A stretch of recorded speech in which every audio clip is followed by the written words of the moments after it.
천재 가정교사 잠깐 외도했다 돌아오셨습니다. 최백은 교수님 모셨습니다. 예, 안녕하세요. 네, 예. 민간인으로 복귀하셨습니다. 네.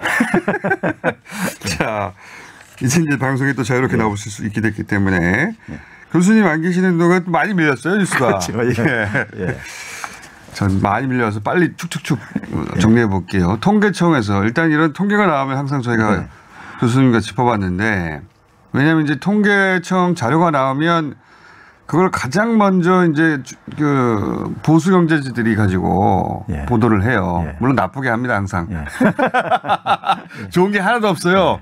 통계청 자료 나오고 나서 혹은 각종 지표 나오고 나서 좋아졌다고 보도하는 기사를 본 적이 없습니다. 저는 예. 본 적이 없는데 통계청의 2020 일자리 행정통계도 마찬가지였어요. 예. 관련 보도를 보면 중앙일보 새 일자리 절반은 노인 일자리다. 이게 보수 매체 일관된 프레임이죠. 그렇죠. 노인들 돈 들여서 정부에서 노인 일자리를 만들었을 뿐이다.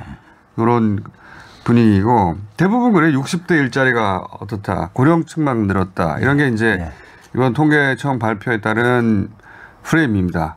이때까지 반복되는 프레임이죠. 그렇죠. 사실관계가 어떻습니까?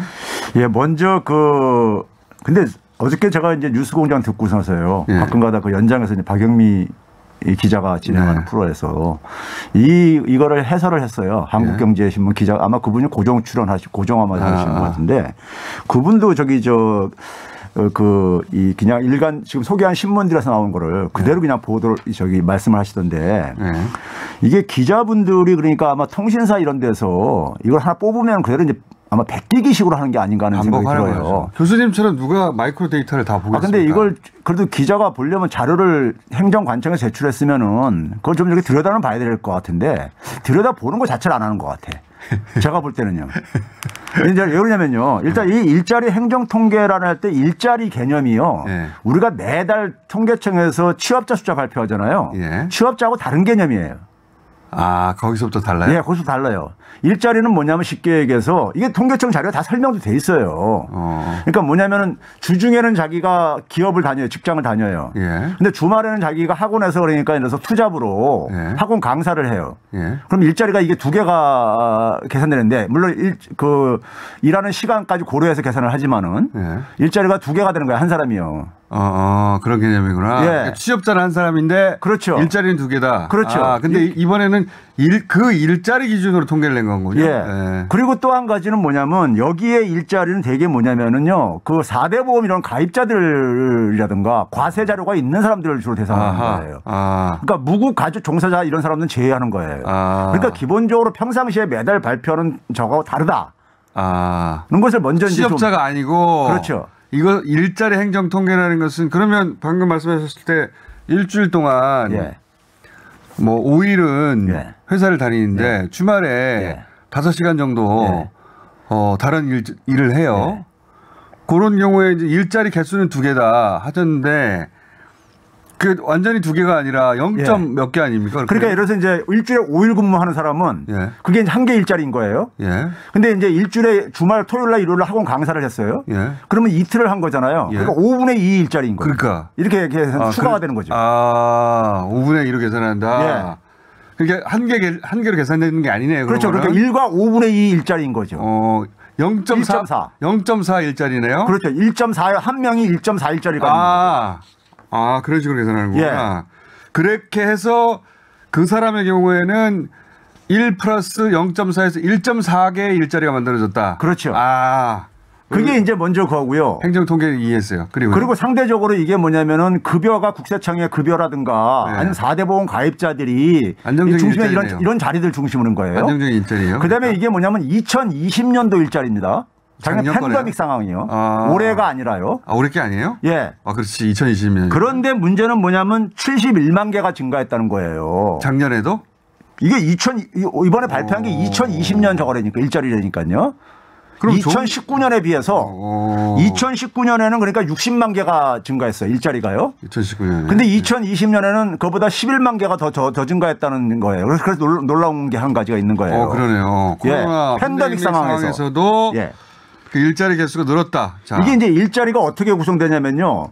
기업들이 그러니까 지속적으로 근무하는 지속적으로 일해오는 사람이 있고 그다음에 이제 그러니까 아파가지고 이제 그러니까 만약에 퇴직을 하거나 하게 되면은 그 사람을 대체를 해야 되잖아요. 그렇죠. 이런 게 들어오는 사람이 있고 그다음에 하다가 일자리가 없어지는 일자리도 있잖아요. 그렇죠. 기술이 발전하면서요. 또 새로 생기는 일자리도 있잖아요. 예. 이 새로 생기는 부분 순수하게 새로 생기는 일자리 부분이 이게 71만 개나 됐다는 얘기예요.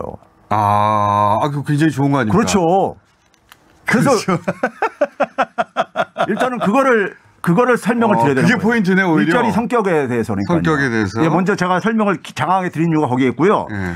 그다음에 이제 50대 이상에서 예. 절반이 그랬다 뭐 이런 얘기를 하는데 그러니까 이제 결국은 세금으로 일자리 만든 거 아니냐 예. 이런 프레임을 지금 2년째, 3년째 계속 하고 있죠. 이건 완전 가짜 뉴스입니다. 가짜 뉴스예요? 예. 왜 그렇습니까? 100% 가짜 뉴스인 게 왜 그러냐면은 자, 일단 우리가 인구 구조가 그러니까 우리가 고령화가 빠르게 진행되는 거는 예. 50대 이상은 증가하고 예. 50대 미만은 감소하는 거 다 많이 알려진 사실이잖아요. 30, 40대 줄고 있죠, 인구가. 예, 그러니까 인구 증가 속에서 많이 일자리가 많이 만들어질 수밖에 없는 것도 사실이고요. 예. 그런데 2019년에 50세 이상에서 추가로 만들어진 일자리가요. 예. 95%였었어요.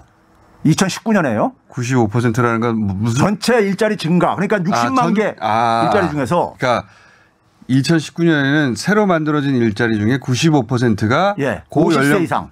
고연령대에서 만들어진 것이다. 예. 그런데 지난해 같은 경우는 이게 80%로 줄었어요. 그럼 늘어난 게 아니라 줄어들었죠. 오히려 비중이 예. 인구는 더 늘었잖아요. 그렇죠. 10대 그러니까 뭐냐면 10대를 제외하고 나머지 연령층이 다 늘었어요. 그러니까 이 통계는 어떻게 읽어야 되냐면 지금은 계속 이제 노년층 일자리만 늘었다고 하는데 그게 아니라 그렇죠. 2019년에 비해서 예. 노년층 일자리 비중을 오히려 줄고 예. 나머지 연령대 일자리들이 다 늘어나서 예. 수치가 전체적으로 늘어난 것이다. 예. 그렇게 해석해야 된다. 그다음에 두 번째는 뭐냐면요. 공공일자리가 새빨간 거짓말이라는 게. 예. 예? 새빨개. 자, 예. 그 올해 그러니까 71만 개 일자리 중에서 예. 소위 말해서 정부라든가 비법인 단체들, 비영리 이런 기관들이 예. 고용한 게 17만 개뿐이 안 돼요. 그러니까 24%입니다. 24%. 근데 이게 작년에는 2019년에 얼마였냐 27%였었어요. 줄었다 오히려. 그러니까 뭐냐면 71만 개 중에서 54만 개 정도가 다 기업에서 만들어진 일자리예요. 이게 그러니까 이게 전부 다 세금으로 일자리 늘린 결과야라고 예. 말하는 건 사실이 아니다는 거네요. 그렇죠. 알겠습니다. 그리고 30, 40대 인구는 줄었잖아요. 예. 인구는 줄었는데 30, 40대 일자리 개수는 늘었어요? 그렇죠. 거기서 증가한 것이 9만 3천 개가 증가했어요. 인구는 줄었는데? 그렇죠. 그러니까 우리가 흔히 이제 지난해 고용 통계를 보게 되면 취업자가 예. 타격을 받은 데가 특히 40대 연령층이었어요. 그렇죠. 근데 40대에서도 3만 6천 개가 일자리가 증가했어요. 인구는 얼마나 줄었습니까? 인구는 여기에서 그러니까 6만 7천 명이 감소를 했고. 인구는 줄었는데 예. 오히려 일자리는 3만 6천 개가 늘었다. 예. 좋은 거잖아요, 그러면. 그렇죠.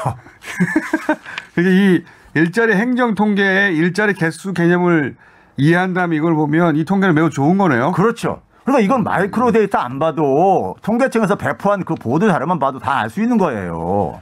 근데 기자들이 똑같은 기사를 쓰는 건 아마 그러니까 하나를 다 베끼게 한 게 아닌가. 그러면 최초 그 기사를 쓴 사람을 찾아야 되겠네.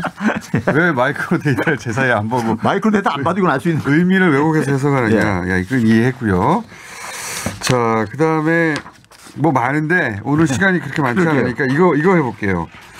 최근에 또 굉장히 많이 보도하는 게 역대 수출 최고치다. 예.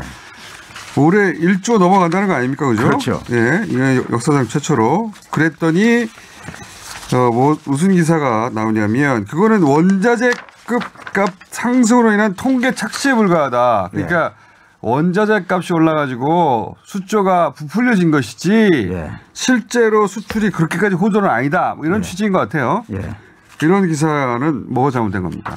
이게 지금 그러니까 올해 수출이 그러니까 뭐 우리가 그 절대적으로 이제 그러니까 증가한 거는 다들 많이 알려졌기 때문에 그렇죠. 그건 이제 재론할 필요가 없는데 예, 주로 이제 그러니까 이 원자재값 상승에 의해 가지고 주로 이제 초점을 맞춘 부분이 예. 원자재 많이 수입해서 이제 우리가 그거를 가지고 이용을 해 가지고 상품 만들어서 수출하는 게 석유화학 같은 경우입니다. 석유화학. 석유를 그렇죠. 수입을 해 가지고 만든 각종 석유 제품들을 만들잖아요. 거의 2배 올랐죠. 예. 그리고 이제 뭐냐면 철강 같은 경우도 철강 원료들 같은 경우 철광석 같은 게 많이 수입을 하잖아요. 예. 그래서 이제 그러니까 철강 제품을 만들어 가지고 수출도 하고 그러잖아요. 근데 이제 이 부분을 그러니까는 이제 초점을 맞췄는데 철강하고 이 석유화학 두 제품이 한 그 수출액 증가가 2018년 가장 최고를 기록했었던 예. 그에 비해서 한 53억 달러 정도 증가를 했는데 예. 이거는 전체 수출액 증가의 20% 미만뿐이 안 돼요. 예? 전체 수출액 증가예요? 두 제품에서 그런 겁니까? 총 수출액 중에 그런 겁니까? 총 수출액 중에서 그러니까 이 원자재 의존도가 굉장히 높은 원자재 가격이 올라가 가지고 제품 가격도 올라갔고 그래서 수출액이 증가했다는 거 아니에요? 쉽게 얘기하면요. 그렇죠. 한마디로 말하면 예. 1조 됐는데 예. 이거 다 원자재 가격이 올라가서 그런 거지 예. 이 통계 착시야. 예. 그런데 실제로는 그렇게 따질 수 있는 것은 전체 20%밖에 안 된다? 예. 그리고 20%도 안 될 뿐만 아니라 거기다 뭐냐면은 원자재 값 상승은 모든 나라에 다 영향 끼치는 거예요. 그렇지. 예. 그러면 생각해보니까. 그러면 다른 나라하고 수출액 증가율을 비교를 해봐야 되잖아요. 그렇지. 예. 그렇다면 다른 나라도 그만큼 늘었는가? 그렇죠. 근데 우리가 훨씬 더 그러니까 주요 수출국보다 많이 늘었거든요. 이거는 통계 착시가 아니라 통계를 역으로 왜곡한 거네요. 그렇죠. 거기다가 우리가 이제 소위 말해서 이런 원자재를 많이 의존하는 게 이제 주력 품목들이 많이 의존하는데 네. 지금 올해 수출액의 큰 변화 중에 하나가요. 제가 항상 얘기했던 게 비주력 품목들. 네. 비주력 품목의 수출 증가액이요. 2018년 대비해서 21% 증가했어요. 알겠습니다. 그거 네? 이해했고요. 이제 그러면 1, 2분밖에 안 남았는데 하나 더 해야 되겠어요. 오랜만에 나오셔가지고 물가 상승률이 네. 물가가 너무 올라가지고 네. 10년 만에 최고다. 예. 그래서 큰일이다. 인플레가 큰일 났다 이제. 예. 이런 기사도 꽤 많이 나왔어요. 경제지 중심으로. 예. 물가 상승률 부분은 어떻습니까?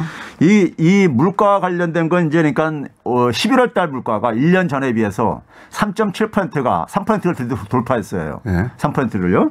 그러니까 이게 평상시로 보면 굉장히 높은 증가율이죠. 그건 맞는데. 근데 이제 여기에 이제 주 요인이 뭐냐면 석유하고 그다음에 이제 농수산물 작황 부진한 일부 품목들이 끌어올린 게 있어요. 석유는 아까도 말씀드렸지만 2배 가까이 올랐으니까. 그렇죠. 1년 전에 비해서 2배 정도 가까이 올라. 작년 동기하고 비교하는 거거든요. 그렇죠. 작년 동기하고 비교하는 겁니다. 그런데 우리나라 인플레율이 지금 이제 3%대로 올라갔는데 미국 같은 경우 우리나라의 거의 2배인 6%대예요. 그러면 교수님이 흔히 이제 이런 수치가 나왔을 때 그럼 전 세계적 상황을 한번 보자. 그렇게 쭉 알려주시잖아요. 세계 주요 국가는 어떻습니까? 그러니까 미국이 6.2%. 우리 2배 정도 되는 거고. 예. 그다음에 뭐 캐나다 같이 그러니까 농수산물 공급이 굉장히 좋은 이런 나라도 4.7%. 심지어 물가에 대해서 가장 민감한 국가가 전 세계에서 독일 같은 나라입니다. 굉장히 안정적인 나라인데. 독일은 인플레 아주 그냥 저 트라우마가 있는 나라라 가지고. 근데 여기도 5.2%. 유럽의 평균이 4.9%. 그러면 전 세계적으로 주요 국가들이 물가 상승률이 높다는 거잖아요. 그렇죠. 그거에 비하면 우리가 낮다는 건데. 그게 이제 유가 상승 같은 경우 다 영향을 미칠 거고. 전 세계 영향을 그다음에 미쳤으니까. 공급망 차질 이런 것도 그러니까 전 세계적인 뉴스잖아요. 우리는 요소수를 한번 겪었는데 그렇죠. 각 나라별로 각 나라 품목들이 다 따로 있죠. 그렇죠. 그런 것들이 다 영향을 미쳐서 3.7%인데 이건 전 세계적 기준으로 보자면 낮은 거다. 주요 국가 중에서 가장 낮습니다. 일본을 제외하고는. 일본은 워낙 디플레이션 진행되는 나라니까. 일본은 이제 급여가 안 올라가서 물가가 올라가면 그렇죠. 큰일 나죠. 예. 뭐 여기까지 하고요. 하실 말씀 많은 것 같은데. 아직도 밀린 게 많아요. 밀린 게 많아가지고. 밀린 게 많아요. 밀린 게 많아서 3개만 하고 나머지 밀린 거는 다음 주에 다루도록 하겠습니다. 최백은 교수님이었습니다. 감사합니다. 네, 감사합니다.